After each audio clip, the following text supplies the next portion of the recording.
Hey guys, I've got another page of my Life Crafted album for you today, and I'm also going to do a 3 to Inspire challenge. Now I'm using the Fierce and Fabulous Life Crafted kit today, and the first part of my 3 to Inspire challenge for you is to create a rainbow.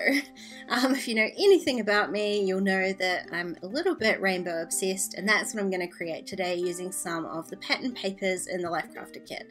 So I'm going through them, and you know, it's a loose interpretation of a rainbow. I don't have all the colors in there, and I'm trying to use a few more of the sort of solid colors. So my rainbow is going to go from pink through to green, and the first thing I'm going to do is, because I'm being super thrifty, I'm going to cut down these papers to 6x4. So the papers in the kit are 6x8. I'm going to trim them down to 6x4 so that before I just go hacking into them, I'm keeping some usable parts so I can carry on using them for my Project Life album. So the next thing I do is trim that 6x4 down into a 5x4. My pages for my Life Crafted album are 5 inches wide, and so I'm just trimming off that inch there, and then I can trim down some strips. And out of the strips I am going to use some border punches, and that is the second part of my challenge today. Use some border punches. Now if you don't have border punches, feel free to use whatever punches you have, or a silhouette machine, or even just tear some paper, but the point here is to create some interest in your layers. So using some sort of edge technique, you could distress it with some scissors, you could distress it with some ink. I'm using border punches because they're easy and I love them. So I have punched all of my little strips, and I'm just going to lay them out on top of my base paper here to, well, frankly, to make sure that I've got enough, because I didn't measure anything. I was just cutting strips and kind of crossing my fingers and hoping that I had enough to cover the side of my spread. And as you can see, I do not. Luckily, I had a few little strips left that I hadn't punched, thinking that I would have enough, but I don't. So I'm just going to punch those now, and then I can be sure that I will have enough when I go ahead and start sticking everything down. Now, when I stick things down, I'm just going to use a little bit of tape runner onto each strip. I'm going to start from the bottom up. I'm just trying to keep everything in semi-order. I'm going to start from the bottom here, and I'm just going to cover the bottom piece with an unpunched strip so that when my first strip goes on, you can see the correct pattern underneath it. And then I'm basically just going to layer my way up the page. I'm not measuring anything, I'm just eyeballing it so that each strip shows a little bit of the one underneath. And hopefully by the time I get to the top, I will have enough to cover everything up. And I'm just going to add a little bit of extra glue to the top here just to make sure that the top edge gets stuck.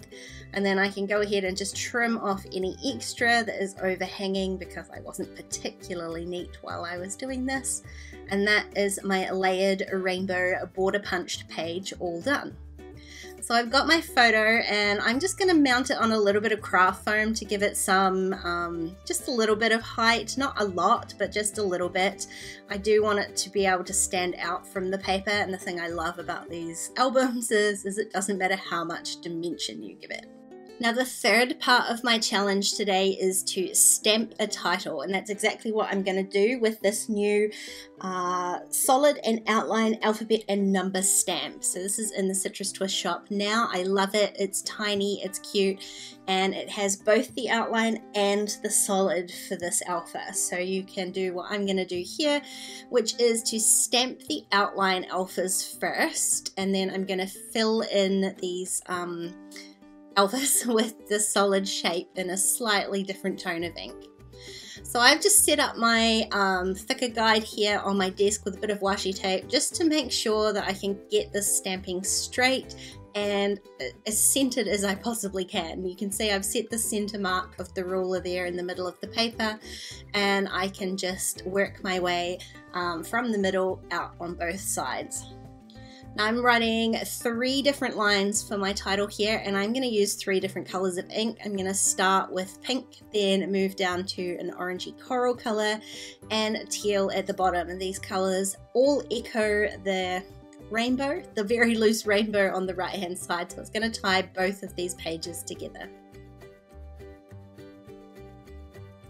So that's my outline of my title done, and then I can just go ahead and what I'm going to do is use a lighter coloured ink of the same colour. Does that make sense? A lighter version of pink and orange and green, and fill in these alphas. The only thing I'm doing when I'm filling them in is I'm not being as careful as you might think. I quite like the look when you're using a 2 stamp like this to leave a tiny little bit of white space. It kind of gives it a look of overprinting, and it helps to hide any mistakes if you make it purposefully messy. I just love the look of it with that little bit of white poking out from some of the letters. So some of them sit perfectly in there, some of them don't, and it all just gives it a really messy handmade look. And as you can see, it doesn't take very long at all. I'm just stamping the same letters at the same time, and then there's not very many stamps to go at all. Now this left-hand page looks a little bit light to me. It does have the same colors, but I want to add a little bit of embellishment to it just to tie it all together. And I did have a few strips of paper left. I'm just going to use 3 colors, the darker sort of colors that I've used on the right-hand side there. And I want to just use the same border punch, and I'm going to trim them just a little bit so that I can layer up and make a couple of little clusters on the side. So it's definitely not going to be as full as the right hand page, but it will tie in some of those same colors. So when I'm adding the strips, I'm just kind of messily tearing them so I've got an edge to them rather than that funny little trimmed edge. And I'm going to create 2 clusters, both on the left-hand edge of the paper, one at the top and one at the bottom. One at the bottom is going to be slightly smaller than the one at the top, and you can see me trying to eke out every tiny little scrap of this orange coloured paper. I don't have any more of that left. I've already used some, so I'm trying to just stretch it as far as I can go. So I've got 2 little clusters there, and I want to add not necessarily a date, but I do want to add the year on here because I'm talking about a new year. So I've trimmed out a label from the cut apart label sheet, and on that same alpha set is 2 different versions of 2020. So I just stamped the outline. I'm not going to stamp the inside of that on this side.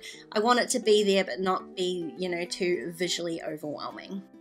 I felt like I wanted to add a little bit more embellishment, so I grabbed out the puffy stickers from the kit. I'm just going to add a couple of phrase stickers and a couple of these little puffy heart stars, just to give a little bit more contrast and stop this page becoming sort of too overly sweet.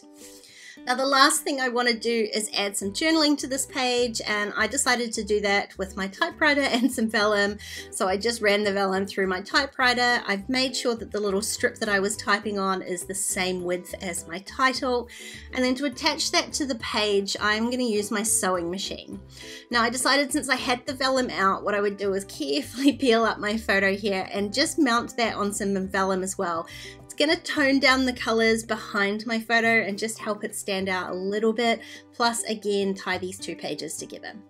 So I carefully peeled that off. You can see where I've peeled it off, but I'm going to cover it straight back up again, and I've stuck that down onto the vellum, and I'm just trimming it out with my scissors. I'm not being too precious about it. And then I can add some glue back onto the back of the vellum and glue that down in exactly the same place that it came back up. Now, like I said, I'm going to attach that with my sewing machine. I'm also going to stitch around the edge of my layered piece.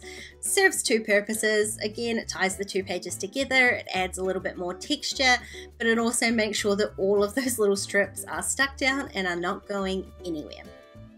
So that's it, that's my page all finished, and I love how this turned out.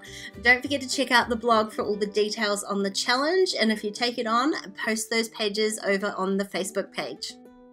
If you enjoyed this video, please give it a thumbs up, and don't forget to subscribe to my channel if you haven't already. If you want to keep watching, there are a couple more videos on screen. Otherwise, I'll see you next time. Bye guys.